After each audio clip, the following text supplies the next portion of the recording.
কপাল তাদেরই খারাপ হয় যারা অল্পতেই সবাইকে বিশ্বাস করে। কেউ একজন জিজ্ঞাসা করলো, রাগ কি?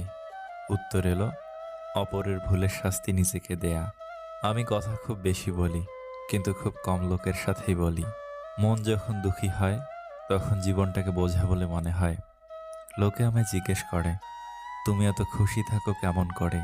উত্তরে তাদের বলি, আমি লোকের খুশিতে জ্বলি না, আর নিজের দুঃখের কথা কাউকে বলি না। জীবন আমাদের খুশি থাকার জন্য কিছু লিমিটেড সময় দেয়, যেটার নাম শৈশব। জীবনে ক্ষতি আর ক্ষত মেনে নিতে পারলেই তুমি সুখী। লুকোচুরি খেলতাম সবাই মিলে, কেউ লুকোতো, আবার কেউ খুঁজতো। হঠাৎ একদিন সব বন্ধুরা লুকিয়ে পড়লো, আর খুঁজে পেলাম না। বুঝলাম বড় হয়ে গেছি। কত কি রোজ মনে হয়, সব কি আর সত্যি হয়? কিছুটা ভুলতে হয়, আর বাকিটা মানতে হয়। কেউ অজুহাত দেখিয়ে যদি তোমায় ভুলে থাকতে পারে, তাহলে তুমি ব্যস্ততা মেনে নিয়ে কেন ভালো থাকতে পারবে না? নারী বিক্রি হলে সে বেশ্যা হয়ে যায়, আর পণ নিয়ে পুরুষ বিক্রি হলে সে জামাই হয়ে যায়। কি অদ্ভুত, তাই না? খুব জানতে ইচ্ছে করে, এত পথ থাকতেই মানুষ কেন নিজের বরবাদ হওয়ার জন্য বা অপরকে বরবাদ করার জন্য শুধু ভালোবাসার পথকেই বেছে নেয়। যাদের চরিত্র খারাপ তাদের কপালে ভালো মেয়ে জোটে।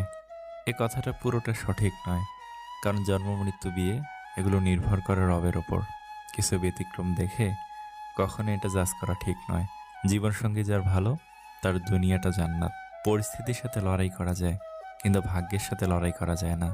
ভাগ্য বড় আজব জিনিস, কাউকে দেয়, কারো কাছ থেকে কেড়ে নেয়। এমন একটা বন্ধু পাওয়া ভাগ্যের ব্যাপার। দুনিয়া বিপক্ষে গেলেও সে তোমার পাশে কাঁধ মিলিয়ে থাকবে। সবাই চায় তুমি ভালো থাকো, কিন্তু তাদের চেয়ে ভালো নয়। তোমার সম্পর্কে তোমার অবর্তমানে তারা তোমাকে যা কিছু বলে, তা জানলে তুমি হয়তো অনেক মানুষের সাথে ওঠা বসা হাসা বাদ দিয়ে দিতে।